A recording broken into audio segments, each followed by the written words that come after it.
அனைவருக்கும் இனிய தாய்மொழி தின நல்வாழ்த்துகள். இந்த தாய்மொழி தினத்துல நாம மறந்து போன இலக்கண விதி பற்றி பேசலாம்னு நான் நினைக்கிறேன்.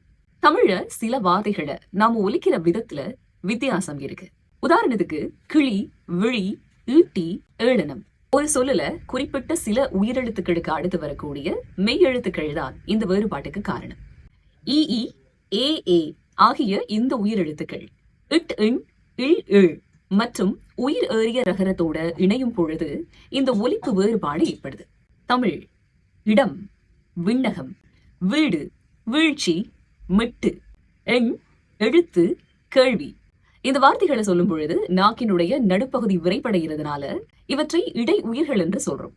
இதே இ, ஏ, ஏ இந்த உயிரெழுத்துக்கள் வேறு எந்த எழுத்துக்களோடும் சேரும் பொழுது இந்த ஒலி வேறுபாடு ஏற்படாது.